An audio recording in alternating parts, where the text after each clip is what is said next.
Facciamo le pizze al giorno, vuol dire $10.000 al giorno di fatturato. Quindi Elon Musk si mangiava il cornetto alla vaniglia. Confermato. In Silicon Valley ho intervistato un sacco di gente nel tech, dai venture capital come Founders Fund ai fondatori di aziende miliardarie come Notion. Però mi piacciono anche le cose fisiche, infatti nell'ultimo anno sono stato in varie fabbriche e ancora di più mi piacciono le cose che si possono mangiare. Così mi sono ritagliato una giornata durante il mio giro in Silicon Valley per parlare con Giancarlo e Giovanni, due italiani napoletani e chef che vivono a San Francisco. Gianmarco fa 1000 pizze al giorno che distribuisce in tutti i supermercati della California, mentre Giovanni ha un laboratorio di pasticceria e ha personalmente dato vari cornetti alla crema a Elon Musk. Ci curavamo sempre che avessimo qualcosa che a lui piacesse, vedevamo che a lui piaceva appunto il nostro cornetto alla crema alla vaniglia. Bene, iniziamo con la pizza. Vieni Marci, allora siamo a San Francisco, Folsom Street, questo è il nostro laboratorio dove facciamo pizze congelate per 92 store di tutta la California. Poi abbiamo tutto il setup, vendiamo in Whole Food, che è un supermercato molto famoso qui in California, 92 Whole Food in Nord California, quindi facciamo le pizze nella mattina, 1000 pizze al giorno che poi verranno impacchettate, abbattute nel freezer, impacchettate e spedite in questi Whole Food per la vendita ai clienti. Questo è tutto il nostro laboratorio, questo è il nostro forno girevole da 10 pizze. Abbiamo due ragazzi che ci aiutano ad aprire le pizze, a mettere gli ingredienti diciamo a condire. Facciamo due tipi di pizze, margherite e patate e cipolla per ora. Vendiamo solo queste e stiamo provando ad andare anche sulla pepperoni, una pizza molto famosa al Fine America. Abbiamo degli abbattitori molto potenti da 40 pizze ognuno, reparto lavatore, abbiamo la ragazza qui che ci fa tutto il sealing e impacchetta tutte le pizze pronte per poi essere messe nel camion che abbiamo qua fuori. Lui è Joe, il nostro driver, manderà tutte le pizze in tutti i Whole Food. Qui abbiamo il nostro lievito madre, 11 anni di rigenerazione, tutti i giorni lo rigeneriamo e lo aggiungiamo all'impasto con la nostra ricetta segreta proprio per avere una pasta soffice e croccante allo stesso tempo. Tagliatrice di pasto, quindi questa farà le palline dopo che la nostra macchina ha impastato 150 kg di pasta, verrà stagliato, verrà a riposare per circa un giorno. Frena, quindi Gianmarco non fa il pizzaiolo in pizzeria, ma è un laboratorio che fa pizze, le surgela e le vende nei supermercati. Lui, quindi un pizzaiolo solo e un po' di aiutanti riescono a sfornare 1000 pizze al giorno, che se uno si fa calcoli sono un sacco di soldi. Vuol dire $10.000 al giorno di fatturato, perché ogni pizza viene venduta a $10 a pizza. Quindi, levando i weekend e i festivi, parliamo di un fatturato intorno ai 2,5 milioni,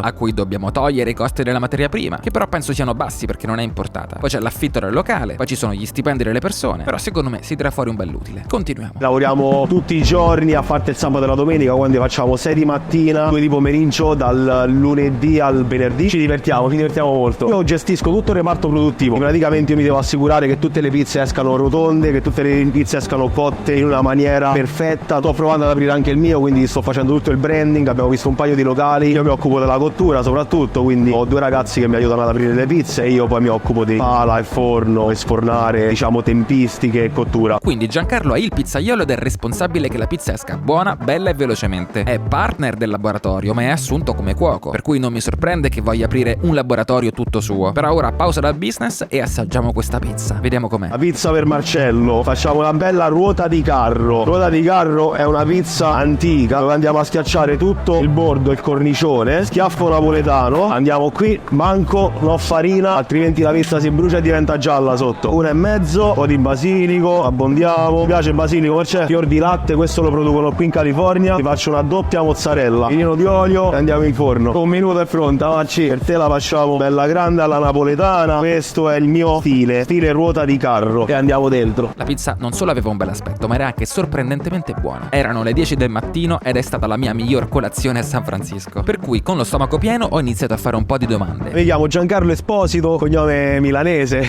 del sud Italia, Napoli centro. Scappato un po' dall'Italia per i prezzi che comunque pagavano i pizzaioli, non riuscivo ad arrivare a fine mese, volevo provare a vivere da solo, quindi non riuscivo a sostenere tutte le spese. Trovai questa mia amica che stava a Londra, che feci 4 anni a Londra, lavorai per Michele, antica pizzeria da Michele a Napoli. Sono stato 2 anni con loro come pizzaiolo, erano una squadra di 5 ragazzi molto bravi. Dopodiché mi mandano una email per diversi lavori, perché avevo messo degli annunci online su italiani a San Francisco, italiani a Dubai, italiani a Doha, dicendo io sono un pizzaiolo. Ho chiesto alla mia manager di farmi una referenza, pubblicai la fotografia della referenza in tutti i gruppi. L'altra mi svegliai con 20-30 richieste, quindi imbarazzo della scelta. Primo pizzaiolo che mi chiama, una persona di Dubai, un contratto di 4.000 euro al mese. Per me erano soldi, era incredibile perché io guadagnavo 900 euro al mese. Mi arriva questa chiamata dalla California, ho scelto la California per stare anche un po' più rilassato, diciamo è stata la mia salvezza, la pizza è stata la mia salvezza. Appena sono arrivato ho lavorato come pizzaiolo, avevo un contatto in una pizzeria, si chiama 00, grande famiglia per me, mi hanno aiutato per i primi 2 anni. Dopodiché trovo la factory delle pizze congelate congelate. Questa qui già feci una prova nel loro ristorante, perché loro già hanno ristorante. Gli piacqui molto al proprietario americano, non trovammo l'accordo di soldi. Dopo 3-4 mesi mi chiamò che aveva questa factory, che mancava il pizzaiolo, mi disse: Giancarlo, puoi venire a provare? Io venni qua e portai la produzione da 400-500 pizze al giorno, la portai già i primi giorni a 900-1000 pizze al giorno. Lo stipendio qua inizia normalmente sui $20-22 l'ora per pizzaioli o dipendenti. Io che gestisco, diciamo, il reparto produzione, sto sui $6.000 al mese, con qualche bonus arrivo a 7.000, vacanze pagate, 2 settimane d'estate, una settimana a Natale pagata. Lavoro dalle 6 di mattina, che poi alle 7 inizio, fino all'1 di pomeriggio. Ho mezz'ora di break, mi fermo mezz'ora per mangiare una pizzetta, cosa che faccio ora. Quarto d'ora la mattina. Una pizza al giorno te la mangi? Una pizza al giorno sicuramente. Giancarlo, come molti italiani intraprendenti, ha iniziato facendo semplicemente il pizzaiolo e poi ha gradualmente reinvestito tutti i suoi risparmi per dare vita alle proprie attività. Quando arrivai mi focalizzai molto sulla pizza, quindi lavoravo dalla mattina alla sera in questo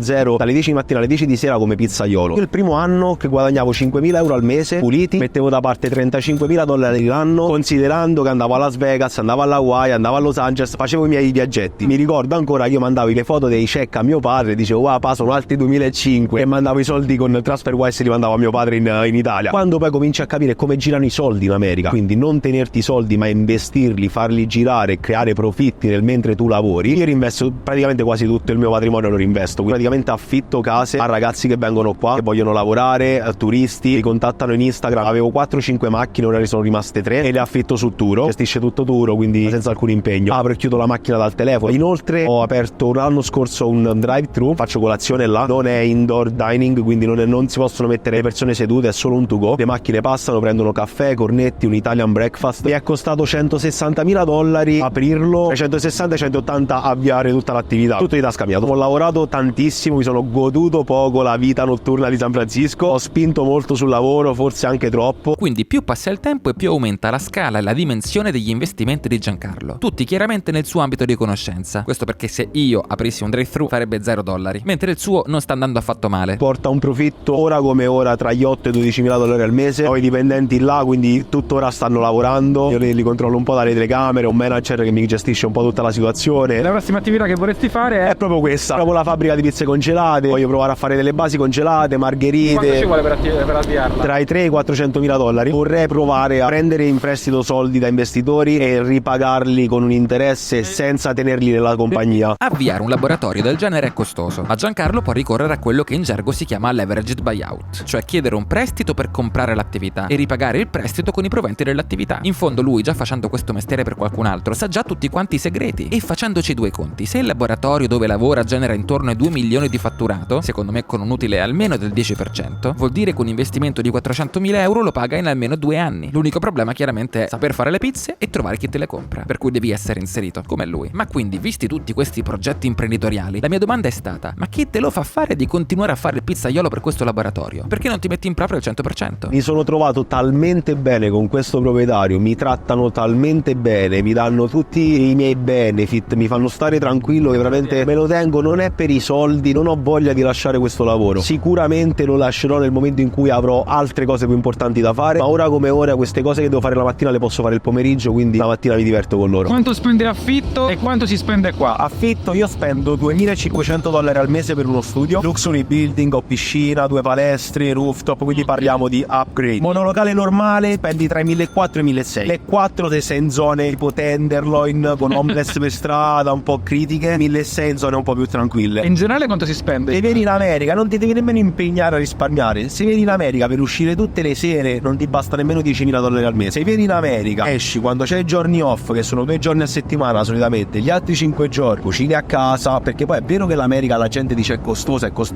se vieni in vacanza. Per vivere bene normalmente senza troppi sacrifici però risparmiando quanto spendi? Devi guadagnare $5.000-6.000 al mese puliti, così che se vivi con una persona se ne vanno sui $1.200-1.300 a testa di casa, se vivi da solo se ne vanno sui $1.500 considerando le spese, quindi diciamo sui $3.500-4.000 ti devono rimanere in tasca. Poi la cena fuori magari non me ne vado al gourmet, me ne vado all'italiano a mangiarmi o a In-N-Out parecchie volte. Bene, quindi se anche voi vi volete trasferire negli Stati Uniti e volete quindi venire un po' a testare il territorio, avrete sicuramente bisogno di una connessione internet. E per questi viaggi il mio alleato è sempre Saily, un'app semplice e veloce per avere delle eSIM in tutto il mondo. L'ho utilizzata a Hong Kong, a Shenzhen, a New York, in Silicon Valley la scorsa volta e anche questa volta. Basta accedere all'app, acquistare il piano che preferite, installare l'eSIM che si attiva automaticamente una volta che arrivate nella meta. Saily è un servizio di Nord Security che da sempre supporta il mio canale, quindi se pianificate presto di farvi un viaggio extra Europa, scaricatevela perché è perfetta, anche per periodi un po' più lunghi. Ah, e se usate il codice Marcello Ascani avete il 15% di sconto? Bene, oltre a Giancarlo ho intervistato anche Giovanni, conosciuto proprio tramite lui. Anche lui è uno chef ed è partner in un laboratorio, questa volta di pasticceria. Ciao, sono Giovanni Liguoro e sono un pasticcere qui a San Francisco. Questo era il posto in cui tutti i dipendenti Twitter venivano per pranzo e da più di un anno abbiamo aperto la nostra bakery a vista, in cui appunto loro vedono tutto quello che facciamo. Questa è tutta la zona forni, questa è la zona laminazione, quindi dove avviene il processo di impasto, burro, laminato. L'altro tavolo è dove si arrotolano i cornetti e si preparano tutte le creme e infine in fondo lì abbiamo la zona impasti. Qui nel nostro back invece abbiamo tutta la zona stoccaggio che è formato da un walk-in frigorifero, tutti i congelatori e infine abbiamo la zona farine che è lì dietro. Cuociamo all'incirca 600 brioche al giorno, impastiamo 30 focacce al giorno, tantissimi muffin, biscotti e torte da forno. Per capirci, questo laboratorio non è per i dipendenti di X. Giovanni paga l'affitto ed è un laboratorio indipendente che per casualità si trova all'interno di quel building e che vendeva come se fosse un bar anche ai dipendenti di X prima che Elon Musk decidesse di spostare tutto. E infatti adesso negli uffici non c'è più nessuno, si sposteranno in Texas. Per cui ad oggi il laboratorio di Giovanni produce per altri locali e anche per il proprio locale che si trova sempre a San Francisco e si chiama Poesia Caffè. Io qui la chiamo la fabbrica di Willy Wonka con la farina perché qui impastiamo tutto e di là cuociamo e farciamo. Tu sei il responsabile? Sì. Come ti sei finito qua? Sono finito perché ho fatto un'esperienza 6 anni fa dopo il ponte a Marin County. Poi ho conosciuto una persona che colui che ha investito su di me, abbiamo creato questo progetto attuale che è Poesia Caffè. Quindi hai convinto investitori a investire in Poesia Caffè? Sì, perché ha avuto modo di provare dei dolci e non è stato tanto lui che li ha apprezzati, bensì tutti i suoi clienti che sono rimasti tipo scioccati dal fatto che non esistesse solo tiramisù, cannoli e i classici cliché italiani, bensì ho fatto scoprire la nostra cultura a molti. Perché il cornetto italiano non è conosciuto come solo il croissant francese, che però è diverso, è un'altra cosa. Il cornetto è diverso perché è prevalentemente impastato con burro, uova, miele e aromi. Appunto uova, aromi e miele non ci sono in un croissant normale. E in più la regina del nostro laboratorio, il motore del nostro laboratorio è il nostro lievito madre che usiamo per tutti i prodotti che facciamo. Quando è che sono andati i vari dipendenti da qua? Sono andati a inizio settembre. Quindi anche il posto, anche Elon Musk ogni tanto? Delle volte veniva. Cosa facevate quando veniva Elon Musk? Allora in generale c'era molto l'hype che tutto doveva essere pulito e perfetto nel Lo building. sapevate in anticipo? Sì, lo sapevamo qualche ora prima. In generale dal nostro canto ci assicuravamo sempre che avessimo qualcosa che a lui piacesse. Sapevamo che a lui piaceva appunto il nostro cornetto alla crema alla vaniglia. Eravamo sempre attenti su cosa gli stessimo preparando, no? Che tutto fosse perfetto. Quindi Elon Musk si mangiava il cornetto alla vaniglia. Confermato. Sì. Come sta andando? Come vanno le cose? Stanno andando molto bene, sono 2 anni che siamo aperti. Siamo molto felici di aver creato un'atmosfera molto importante in cui nel nostro caffè non solo ci sono persone, sai, che tipo vengono, comprano e se ne vanno, oppure tech people che stanno solo lì a lavorare, bensì vengono persone a leggere un libro, vengono con le famiglie. Puoi proprio avvertire che c'è del buono nel nostro locale. Il fatto che noi facciamo cornetti a crema ci porta tanti clienti italiani. La cosa che fa ridere è che noi italiani siamo abbastanza rumorosi e quindi quando nel fine settimana vieni e ti accorgi che c'è il rumore, vedi che sono tutti italiani alla fine. Che piani vede per il futuro? Avremo intenzione di aprire un'altra location, quindi vorremmo espanderci. Noi forniamo anche altre 4 location, 5 location, sia con focacce o cornetti o entrambi. Noi dividiamo il nostro fatturato con, diciamo, quello che vendiamo agli altri caffè. Vorremmo provare ad arrivare a cifra 6 zeri. Prima di venire qua che percorso hai avuto? Allora, mio padre ha una pasticceria a Napoli. Quando mi chiedono quando ho iniziato a fare il pasticcere, dico che ero Focus a 16 anni. Però da quando ho 3 anni di cui mio padre mi metteva a mettere le cosine nelle teglie. Quindi sono almeno 12 anni che fa sticceria praticamente. Con lo zucchero e la farina e il burro. Quando ho finito il liceo linguistico, mio padre mi ha detto: devi andare in Casta Alimenti, la scuola di Gini Massari, o vai come studente o per fare l'assistente al docente. E ho fatto questa selezione come assistente al docente. Alla fine sono stato accettato. Sono stato lì più di un anno e poi mi sono spostato a Padova a Luigi Biasetto, mentore della Sette Veli, e mi è piaciuto tantissimo perché lì parliamo di 2000 metri quadri, un progetto bellissimo in cui tipo facevamo centinaia di migliaia di macaron a settimana, tutto a velocità della luce. E da lì poi ho fatto questo percorso, come dicevo, qui in America, e tornando avevo voglia di imparare tutto ciò che era la boulangerie francese, quindi mi sono trasferito a Lione, dove ci ho passato quasi un anno. Sarebbe il periodo nel mentre della pandemia, e fatto ciò poi avevo già il mio visa in process per venire qui. Come mai la voglia di venire qui? Perché San Francisco secondo me è una città molto bella e molto europea, e tutte le persone che vivono a San Francisco secondo me ci sono più per un motivo. Tutti hanno una cultura molto forte, cioè con qualsiasi persona parlo che non conosco mi piace che apprendo sempre qualcosa. Com'è fare l'imprenditore nella ristorazione qua a San Francisco? È molto bello e interessante, soprattutto perché lo trovo una challenge più difficile rispetto ad altre città, perché in generale il costo della vita a San Francisco è molto alto e il costo degli affitti è la terza città più cara al mondo, quindi di conseguenza parti con una gestione dei food cost e dei costi terziari che è molto importante. Una volta che sei riuscito a gestire questi margini puoi iniziare a fare imprenditoria a livello, però prima hai bisogno di capire come gestirli. Qua un cornetto non costa €1 come a Napoli. Ripartiamo da $5 fino ad arrivare agli speciali che costano magari anche $8. Io credo che sarò sempre presente per controllare gli standard qualitativi, però attualmente tutti i cornetti vengono arrotolati appunto dai ragazzi del mio team. Conoscere Giancarlo e Giovanni e la loro storia è stato pazzesco. Non sono i primi ristoratori che ho intervistato in America. Infatti a New York ho intervistato anche Alessandro Biggi, che ha 5 ristoranti a New York, e mi ha raccontato il suo percorso e il dietro le quinte del mondo della ristorazione. Quindi se volete continuare ad approfondire questi temi o volete lavorare nel mondo della ristorazione in America, guardate anche quel video.